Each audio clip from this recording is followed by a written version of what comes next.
Working Genius will give you a tool to increase your impact as professionals and in your teams, your working groups, and even in your personal life as well. So we're going to do that with this model. And thank you for those who submitted questions in advance. You came in asking about burnout and creativity and knowing what's next and finding your zone. And every one of those questions ties back or maps to the Working Genius model in some way or form. And so that's exactly what we're going to unpack today. But there's so many tools out there. Why am I talking to you about this one? Well, it's the ease of use, and it's also the best of both worlds because it's part personality tool. You know, your Working Genius is innate. It's kind of who you are.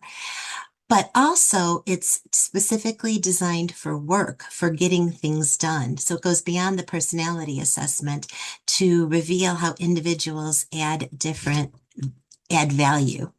And for me, I like that there's a so what to this because it's focused on the how these different types of geniuses contribute to work from the very first idea to completing a project. And the end results have been proven by research, and you see them all here. It improves teamwork and collaboration and culture.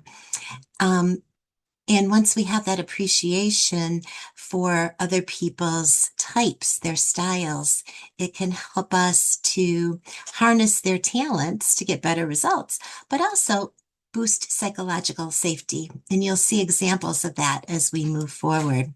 So, my promise to you for today is that you'll have the what, the how, the who, the when, the where. And I'd love this to be as interactive as possible. So as Kashima said, please put your questions into the question box.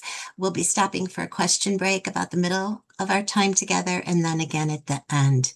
And we'll be addressing the ones that are tied to this model specifically. We had a lot that were sort of around the specifically career that had nothing to do with Working Genius. And those Kashima will give you the resources, as she said, because there's a lot available at the U of C. Okay, enough introduction. Let's get into the model itself. It was designed by Patrick Lencioni. He's written so many books. I'm not even sure of the exact total, but you may have heard of Five Dysfunctions of a Team, The Advantage, The Ideal Team Player, Death by Meeting. And they're pithy, but they're usually short reads told in parable format. And so the book on the Working Genius tells the real story of how this model came to be. It all came out of a coworker asking him a question like, Pat, why do you get so grumpy at the end of the day? And instead of being offended, he actually dug into it because it was his company. So he loved the people he worked with. He loved his clients. He got to say yes or no to the people that he wanted to work with. But there was also a core piece of his job that he simply did not enjoy. And the end result of that analysis and exploration are these 6 geniuses. And we can use them and they apply to anything that can be described as work. It could be writing a strategic plan or it could be planning a birthday party. And we need all of them to get a successful outcome and the best outcome, really. So the wonder genius asks, like, what if they see something that could be possible or a problem that should be fixed? And they identify this need. But then invention genius steps in and they see the idea. They confirm it's important, that this is something that we need, and then they generate the ideas to solve it. The discernment genius comes in to assess the merit, how workable they are, what serves the greater good at that time. And then we need a galvanizer to rally people into action. So they move the ideas forward and they get people on board to make it a reality. And the people that do that are the enablers. They bring those ideas to life. They agree to support, to assist, to do the actual work. But you wouldn't get to completion unless you had tenacity, because that genius is, it's exactly what they do. They commit to making sure they get it over the end line or the goalposts. Um, make sure it gets completed and you get the results. So a real world example was talked about in the book, and there was a time in London where nobody could get an ambulance. It was taking an extraordinary amount of time to get an ambulance that you need within minutes. And so Wonder kind of asked why. Why is this happening? And it turned out that all of the ambulance were backed up at ER. Well, why is ER backed up? Because there was no beds to move the people to when they couldn't release them. Well, why are there no beds? Because there's an extraordinary amount of people who aren't well enough to go home, but who really don't need the full service hospital. So what did they do? Well, the inventors got involved and said, well, what are the other alternatives? And they gave them a list, and the discerners realized that the best one is to use empty floor space at this office building right next door. And that way, if people needed to be moved in either direction, it was convenient. But how do you sell that to the hospital board, to the regulatory people, to the politicians? Galvanizers make that happen. Then the enablers are the ones who figure out how to do it. And the tenacity people are actually rolling the patients over and making sure it gets over that final model. So you see, every genius got involved in some way and was needed to make sure they got the best result. Another thing I love about this model is that many times people feel bad when we're bad at something, or when it comes hard to us, we feel like it must be our attitude, or we're not smart enough, or we're making a bad decision. And when we realize, no, that's just probably our working frustration, but we have these other geniuses we can tap into, then we can realize, okay, this is hard for us because our genius isn't aligned here with what we're being asked to do. So it takes that energy drainer off the table, and we can name it when it's happening. But then conversely, raise our hand and say, hey, I need somebody who's good at this to help. Or, hey, I can help you with your thing because that's one of my geniuses. And it also keeps us out of judgment for the exact same reason. Because if you've ever wondered, like, why are they making such a production out of this? Why is this so hard? Well, now you understand it's probably their frustration, and their genius is a need for them, just like it is for us. And so we can acknowledge and appreciate that without making them wrong, so they don't feel judged or rejected. For me, my working frustration is wonder. I recognize the value of brainstorming. I really do. But when is it going to end? Why are we going in circles? Is this plane ever going to land, right? Or I'm just so bad at this. Like, I just want to, I'm, I'm the action-oriented geniuses in the middle, discernment and galvanizing. So I have to realize that while I'm competent at it, it's, I shouldn't be judging those who are keeping us in wonder. So what this illustrates is stop making ourselves wrong for just not having a genius in every area, to honor and enlist the geniuses of others when we need them, and then make sure that we're providing the best environment for folks to bring their genius. So what does that look like in practice? It means helping each genius get what they crave and then avoid crushing their genius. And what folks crave and what crushes them is different for each one. So this is what wonder brings. But they really could stay circling that plane if they didn't have the other geniuses to help them take it to the next step. But we can do that without dismissing them. When they come up with these ideas, it doesn't mean we need to start spending the money tomorrow or race after an undefined concept. That's where invention comes in. So for this example, I use John F. Kennedy and challenging the country to get a man on the moon by the end of the decade. He trusted the United States to have the competitive spirit, the intelligence, and the know-how to beat the Russians. And so the fact that it was accepted and exciting to people gave that idea the consideration that he craves. Because if you think about it, it must have sounded crazy. Like, how are we going to afford this? How are you going to convince Congress? How are we, and so luckily that didn't happen. And then the folks with the genius of invention came on board. And what they do is they confirm that it's important, and then they start coming up with the solutions.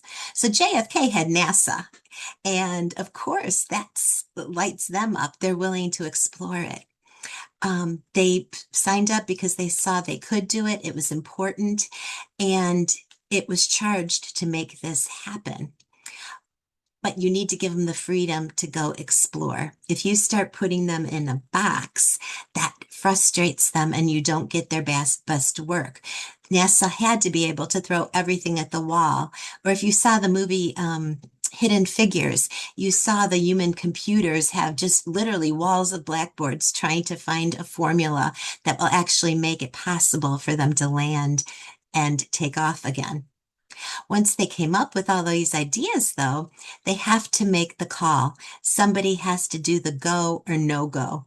And that's where discernment comes in. So they assess the merit and the workability of the idea or the solution. And that had to happen first at NASA, then with the president and the cabinet before they could take it forward. So what would happen if NASA didn't trust his team, right? If they crushed every idea that they bought to them. And that's why crave and crush are opposite. JFK had to trust his folks at NASA that they did the math and that this would actually work. But he did not ask for 100% guarantee. He also had to be have the willingness to make the decision and take on the risk and the responsibility. Okay, we've made the decision, but now somebody has to move it to action, to rally the other people to act, to get Congress on board, to get the budget, to bring in the best minds from outside of NASA to help make this a reality. And that's what Galvanizer does. And so galvanizers get crushed if they get no reaction or if people don't care. They really need to get some sort of a reaction, even if it's pushback. And what's interesting is our culture rewards both the idea people and then the doers. But these two geniuses that are smack dab in the middle sometimes don't get noticed as much. But without them, we never get into action and make it happen. So then who raises their hand to do the heavy lifting? The genius of enablement. They're the working bees, right? They need each one of them playing a role to make this happen, to make that moonshot happen. But they're also often overlooked while they're working. Once it's done, they get the kudos. But what they need along the way is the appreciation. And to be given a share of ownership and a share of the recognition and success, to not overlook them because that crushes their work. And nothing would get completed without the genius of tenacity because they stay when it's hard. They're able to suck up that extra energy and get it across the goal line. They're the ones who push it to completion, but not just checking a box that it's done, but really that it got the solution is what we were looking for, and that we're doing it with the quality and the results that we expect. So those are the 6 geniuses, and Lencioni sums this all up by saying, it really doesn't matter what your job description is or what role you're in. We all have these in common, no matter what role we're playing. And that crush and crave ties us into our reptilian brain. That social threat and then the rewards are hardwired into us. And so when we're working on a team or leading people, if we know this and address this, it makes the working genius happen. It's a need for us. Our genius is a need for us. It's not just something that we prefer. And next, Watch out for these stereotypes. It's really easy to stereotype or overcategorize these geniuses as, oh, they're just rah-rah cheerleaders, um, like in the galvanizing genius, and that's not the case. Wonder, I need to remember, it doesn't really slow us down as much as it helps to make sure that we're solving the right problems. And yes, inventors are creative. It energizes them, but it doesn't mean that we don't have the ability to do that too. So it's not an excuse for us to just sit silently and not contribute what we can in this area. Discerners aren't always right, but they enjoy vetting the ideas and they're just inherently good at it. But it also doesn't mean that they don't want debate or that constructive conflict is off the table. That's not it at all, because discerners want the best idea. We want to land at the best solution. So help to do that. As I mentioned, galvanizers aren't cheerleaders. They need to be able to communicate and clearly explain the what and the why and a how that gets people motivated to get on board and to help where they can. And it's not just the enablers who have to do the work. We all do at different stages. We help by bringing our gifts. But what's different with enablers is that they're more likely to anticipate the needs and they're willing to be flexible and help in a way that any other type might need to shore up the completion of this project. And tenacity is not about like red tape and regulation. It's more about completion than even the details, but it's getting it complete with the standards and the quality that's needed. So we all have these 6 types within us. 2 of them are our genius. When we're doing this, it's coming naturally to us. We're in flow. It's easy. We might not even realize we're doing it or put a name to it. Our competencies are things we can do, and that we can do them just fine. But if we have to live 100% of our time there, like Patrick Lencioni did, it becomes draining and made him grumpy.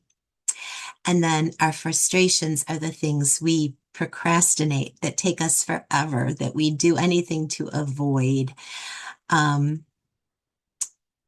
We all have those too. Now, a question for you. Based in what you asked in the question submitted in advance, identifying your genius versus your frustration zones was one of the most prevalent themes. So what you know so far, I'm sure you have an idea. You've started thinking, I bet this is my genius. I bet this is my frustration. So let's do a poll. Kashima, could you launch that, please?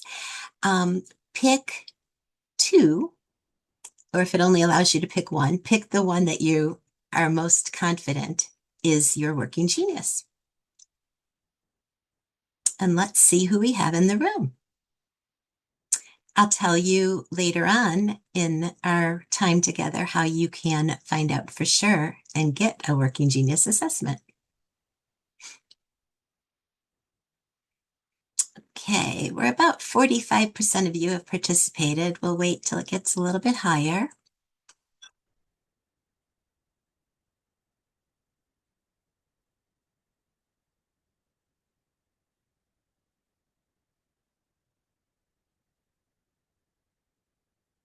Okay.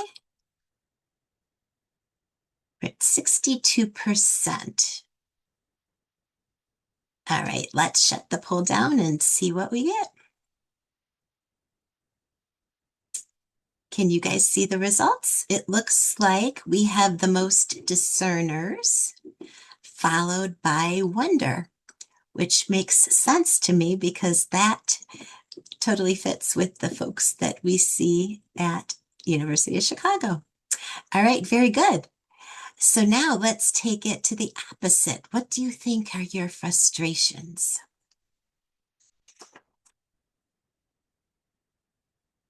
Can you launch the next poll? There we go.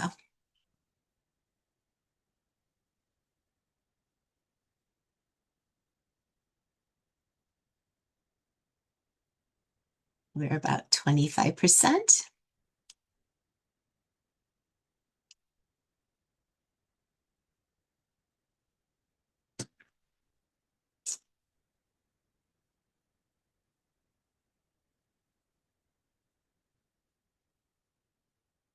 It says you can select one option. We've got about 50%. Let's get a few more and then we'll shut that down.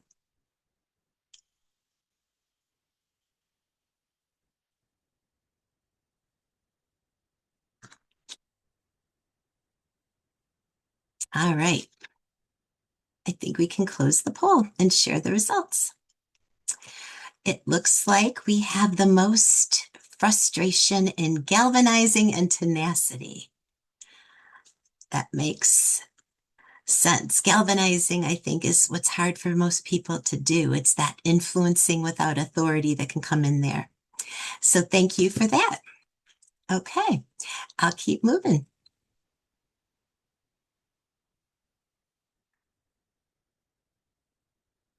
Okay, next.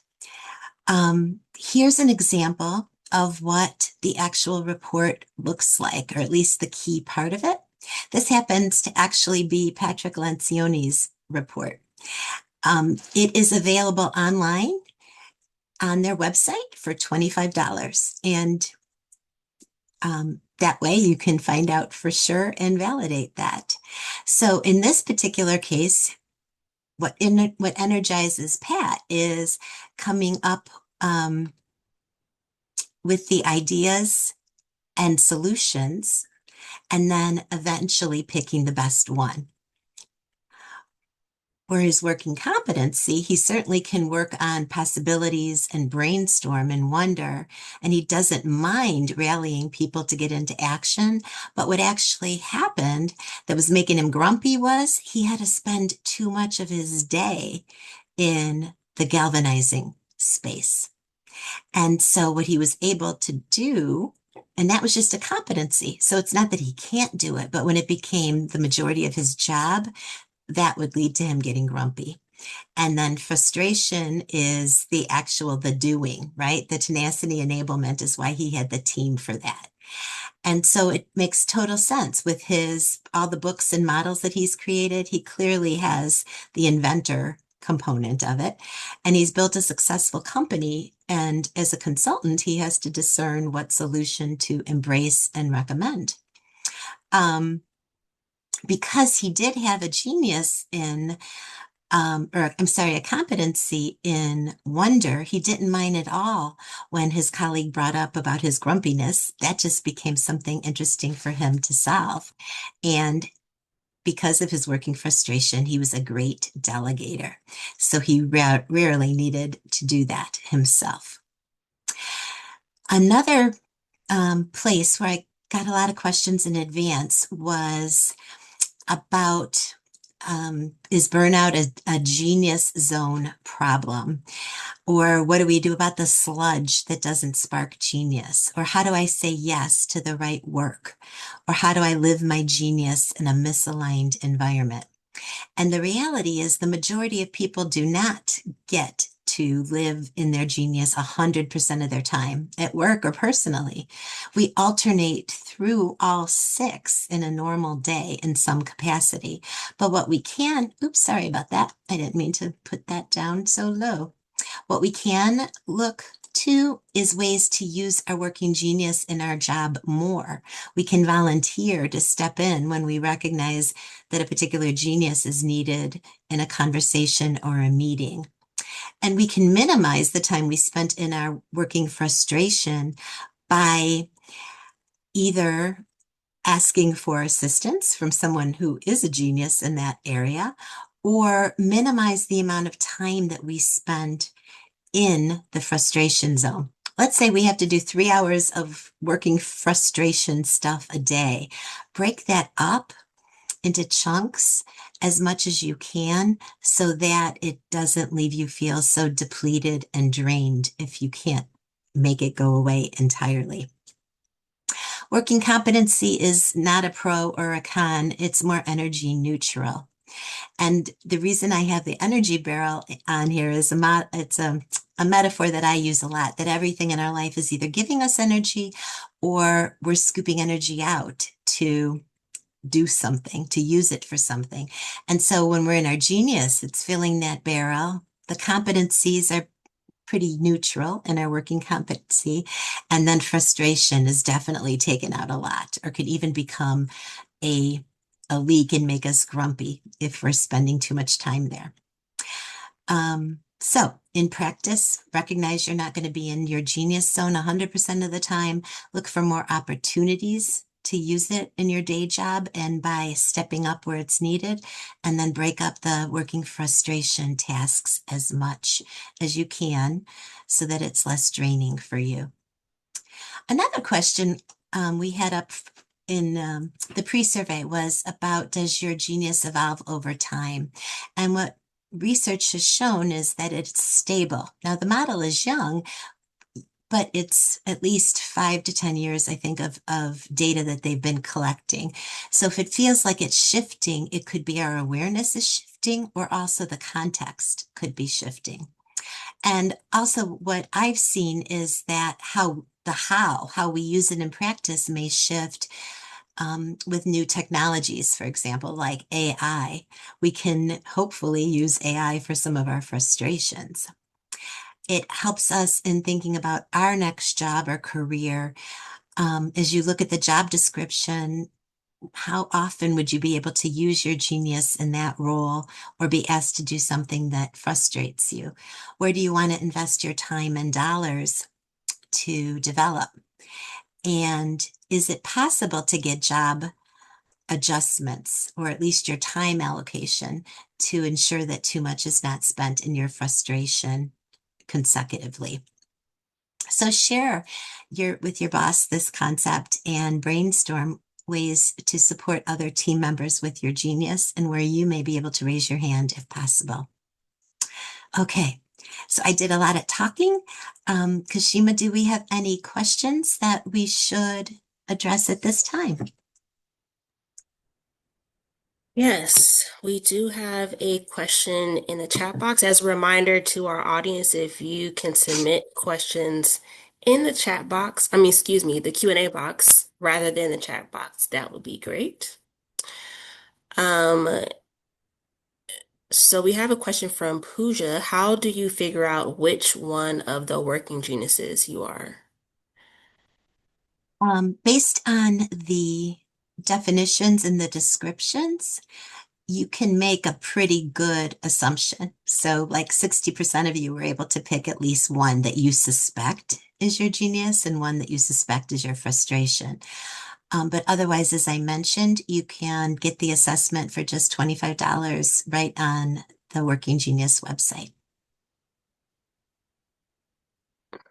Thank you. And we have a question from Sinhill. If you're a manager, any tips on introducing this idea to team members or reports in a non-threatening way? Yeah, the key thing is to reduce that guilt and judgment, right? And to facilitate a conversation. It could be, I read this book. It could be getting them the book and doing like a lunch and learn to discuss it, to just recognize that we all have all six, but your two working geniuses may not be my two. They may be my frustrations. And to sort of normalize that we all have frustrations and things we're not good at. The ideal is to be able to have everybody take the assessment, and I'll be showing you what a team map looks like. So then it's really clear where people have frustrations and geniuses, and then talk about, as a work group, talk about with your team how we can support each other in our frustrations.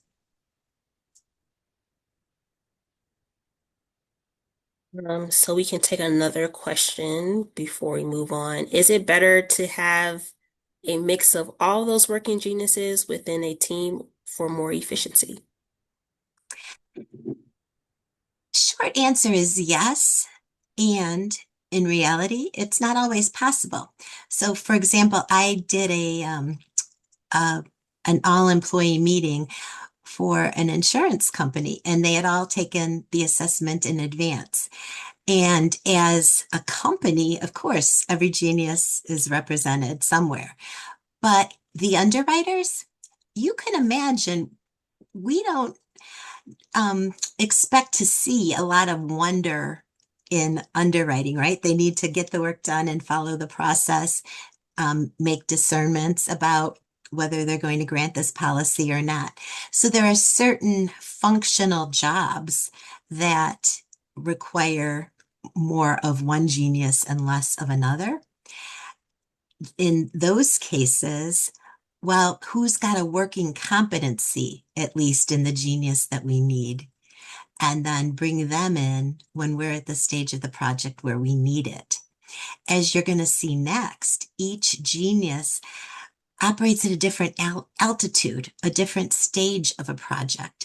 And so it is very common in organizations where they've implemented this model that they know, okay, I need some wonder. Kashima, we need you to come in here. Help us, please. Help us. Ask us some questions. Help us find some possibilities. And then Kashima can go back to her job. But we just needed her genius at that particular moment, and then we can take it from there. And the same with the other ones. So it could be borrowing other resources. It could be a lot of times in banking, loan officers and those in sales are going head to head, and the same in insurance. So how do we use each other's strengths to find the middle ground and see what do we need to have the best experience for the customer? How can we fix our processes to bring in the right genius when we need them? And I did see one question in chat that popped up, went across my screen, is the slides. I typically I understand wanting the slides because I always love that too. But because this is the table group is Patrick Lencioni's company, it's his IP, and our license doesn't allow us to share it unless we have all of you sign that's a legal statement about not sharing it or using it for other purposes outside of this session. So I will direct you though to their website, and there's a ton of stuff for free on there and great podcasts about each of the geniuses. So that's all available for free. Okay, I think I better move on so that we make sure we have enough time for questions. Is that okay, Kashima? Yes, that's fine with me. All right. So I made reference to the fact that there's these different stages of work and different altitudes of the work. And the geniuses are divided into three different categories, right? We need first the idea of how could we get the man to the moon or the people to the moon. And then we needed it to be put into action. And then we need those who actually do the work. And when we know the folks that we're working on, we can put the spotlight on them in the appropriate stages. So Jane might be in charge of leading wonder and ideation, the brainstorming, but then we're definitely going to need Bill's tenacity at the very end to make sure we delivered what we were charged with. Another way to think about each genius is the altitude at which they operate. So it's really easy to bring this into team meetings and to call out what stage that we're at. Are we in ideation? Are we in the activation phase? So it helps to orient us and set the context to what we need to accomplish. The other thing too is think about if you were in an airplane and you're flying at 25,000 feet and then all of a sudden you drop to 5. I mean, there'd be hysteria in the cabin, right? I know I'd be hysterical. And so what can happen is we're still ideating, and then Susie wants to start writing the press release when it's not even done yet, or the customer communication, or the town hall meeting. And so what you're able to say is not make Susie wrong, but to say, hey, great idea. We're going to need that, but we're not We're not at that stage yet. We're still up at 25,000 feet. So put that on, make sure we don't lose it, put in a parking lot. Really important. Love that you're going to handle that. We're just not there yet. It doesn't make them wrong or feel rejected. And it all comes together in one page. So you could see how it all fits together. What stage they belong in, what altitude they operate in. And there's one element about, is it responsive or is it disruptive? And you see that each genius falls into one of those two categories. We're not going to really speak much about that today, but like I disrupts the status quo. G is moving people to action to get them out of the status quo. So those are why they're termed um, disruptive. I have some questions for you to take as homework or field work, as I call it. Think about where you could apply your geniuses more in your job. If you're having trouble thinking about what your genius might be or picking one, is there something where you did one of those things from wonder to galvanizing or tenacity that really made a difference and impacted results? Or something that frustrated you recently? Did the genius show up or was a frustration there? And then I promised to talk about using this in teams. It does give you an understanding of when to pull in other people's talents. If a lot of times there are task forces or cross-functional projects. And so if you're leading one of those, you do want to bring in someone that has each genius, if not for the whole project, at least when they're needed at whatever stage that you're at. It keeps us from judging others, and we get more done in less time. And this is what a team map would look like once everyone takes the assessment. And so it shows both the geniuses and the frustrations. And if you look at this map, this team is light on wonder and tenacity and invention. So when they're at this stage, if those people need backup or just want more good ideas, let's say, they can bring in someone who has a working competence in those areas to give it more oomph, give it more muscle power when needed. So that's how we use the map. And I'll go through these quickly to make sure that we have sufficient time to get all your questions in. But just think about if you're on a team with too little wonder, you may not even notice things like, why are there no ambulances in London? Why is it taking so long? Or it's going to take longer to recognize there's a big opportunity or a problem right in front of you.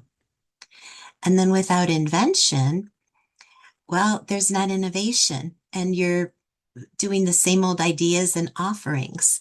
You know, who would have, they had to think out of the box to say, hey, where else can we put these patients that don't need to be physically in the hospital, but keep them close enough that we can still serve them in the way they need? Discernment. We would have more failures, right? Because things weren't vetted well enough. And there's not that refinement of initiatives because the discerner's genius got involved. Without galvanizing, nobody's going to be inspired to do anything. The projects wouldn't actually get off the ground. How many things die on the someday maybe pile because no one championed it? So it either doesn't get done or it just takes so much longer than it should. And without enablement, it just simply doesn't get done. Or it's under-resourced and it doesn't have what it needs to succeed. It doesn't get to the point where tenacity can take it over the finish line. It just may never get to completion. It could be one of those never-ending projects, like a hot potato that keeps getting passed around because no one had the genius of tenacity to get it done. Okay, so I want to make sure that I'm leaving you with ways to keep it going. You can order the the assessment right online. If you'd like to have a debrief to talk about what that means in your life, your career, we're making that available. Just reach out to us via the Contact Us form that's on the enterpace.com website. And if you're interested in using it with your team, we are also happy to have everybody take an assessment, get you a team map, which you cannot order online. I don't believe. I didn't see a space for that. And then do a team debrief session to really think through how are we going to maximize the use of our geniuses on the team. And so intentionally use them. And remember when you're in a meeting or a task force to call out what altitude we're at and to see if we need to bring that particular genius to closure so that we can move on to the next one. There's ways to manage your frustrations. I've talked about some of them already. There's tools out there on YouTube. Put in artificial intelligence, use LinkedIn learnings, minimize the time spent in your frustrations and block big times for your genius work. And the more you know about your team's geniuses, the more you can back each other up. All right. So we still have time for questions. Any others come in that we should know about? Yes. To pick up where we left off, is it better to have a mix of all those working geniuses? Oh, wait, I think I answered that question. How can I politely decline a task or a role which does not fit in my genius in the workplace? If it's part of your job description, that can be pretty hard to do. That's just the honest answer, right? Um, it really depends on the, I think you're more likely to be able to explain that, hey, I've learned this about myself, and I understand now why this takes me a longer time to get done. So either you're asking for more grace on the time to complete it, because that's really what you're genuinely going to need, or you can say, I'm happy to take this on. I'll need extra time. And then if you know anybody who's extra good at this that I can partner with, can I pick their brain? Or, what resources do we have to shore me up in this area that's just not a natural genius of mine? It's obviously a lot easier. And that's why the insurance company that I referenced, they did it company wide. So they had this language and it became acceptable, and actually recommended to ask for other people's genius when we had a frustration task that we couldn't, that we needed support on. We still would have the responsibility for it, but we could enlist others. So if your manager is receptive to it, like I said, get the book, give them the book, do a work study, and hopefully that will help. Our next question is what suggestion is there for a solopreneur? How to mitigate working frustrations when there are no team members at the present time? Yeah. Um, Use your network would be a short answer. So if you've had a coworker in advance in the past that is great at this, see if you can pick their brain. Have an accountability buddy to help brainstorm. Um, in my company, I have every type of genius on my team, so I'm lucky in that way. And they're contractors, but we have bi-weekly meetings where we have mastermind time to help shore it up. When are you in the chamber? What networking or entrepreneur groups are you in? Are you in a Vistage group? So really it's looking for the people who have this genius or using the tool, using some of the other resources. AI can be a thought partner, even though it hallucinates.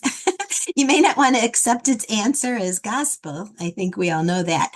But you can say, ask me some, here's a link to the Working Genius website.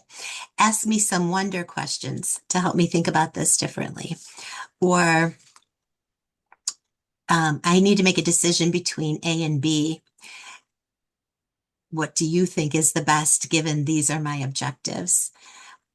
Or ask me some questions that will help me make sure that I've thought of every question to make this decision. So that's what I would do as a solopreneur. Thank you, Eileen. So we have another question. How do you make sure that those who are responsible for, say, galvanizing and enablement have input in their earlier phases? I've seen where someone may have the galvanizing or enablement genius, but are still frustrated implementing something that they didn't have input on. So I would take that back to um, whoever is leading the initiative to raise your hand to be part of it. So if you know it's coming downstream, to say, hey, I don't have to be at every meeting, but could I get the meeting minutes? Or when you're getting to the discernment phase, can I be at the table so that I can help fully understand this solution and help get people on board with it or get the right resources to actually make it happen? And your manager can help assist if you just know something that's coming down the pike is going to land in your lap, to help reach out to her counterparts, his counterparts, to help make that happen. Thank you. We had a question about whether or not this can be applied to your family and project and task in the home, or is that not a good idea? I would say whether or not it's a good idea depends on the um, your family relationships, right? Because there are several things that work everywhere else except with a spouse, and I know that firsthand. However, one of the examples Lencioni cites was um, he and his wife, because they are only frustrated by tenacity and enablement, they planning vacations, like they come up with the ideas and they can, decide and tell people this is what we're going to do, and they take the action to get everything booked. But in terms of actually getting the family out the door with everything they need, that's not their best event. But luckily, one or two of their kids have that ability, have that genius. And so they delegate them to make sure everything's packed to go camping, that we have everything that we need and we're not sitting in the forest without food, right? So yes, it can work. It can help with planning a birthday party, um, picking the theme, the venue, making it happen, but then who's actually going to get there early to set up? You do need every step of the process. Thank you. Um, Another question says, how has this been used in a job search, whether by the candidate or the recruiter slash hiring company? From a candidate perspective, when you're looking at the job description, you need to use your discernment to figure out, okay, so how much of my time plays to this genius, my geniuses, and are there pieces that look like it's going to be 75% of my time that this really isn't going to be the role for me?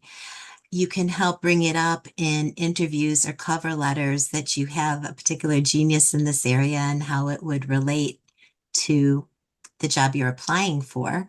If there are working frustration elements involved, if you do get the interview, to talk about the percentage of time spent in these different areas or what the priorities are among the tasks that are listed for the job, to get a sense of, oh God, this is all going to be in my frustration. This might not be a good fit for me. In terms of recruiting and hiring managers, each one of them seems to use their own preferred tool. So I don't have any data on how many are using this. What I see most often is they're using predictive index, Colby, DISC, things like that as fits to determine job fit more so than working genius.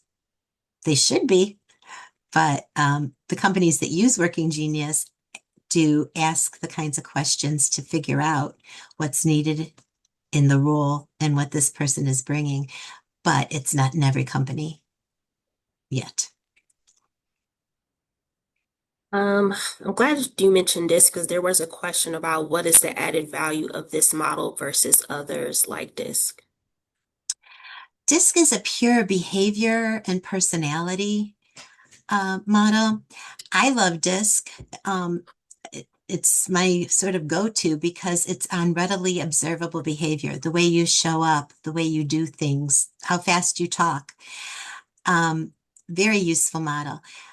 Working Genius brings that same natural um, trait, right, of what comes, our genius would align with DISC from the personality aspect and the fact that it's just who we are. But then it gives us so what as to what does this actually look like when working through others? What does it actually look like when working as a team or leading a project to make sure that we go through each stage? This is DISC specifically designed for the way teams and projects work versus I know I'm a D and you're an I, so I need to adjust the way I talk to you and work with you. Thank you. So we'll take this last question.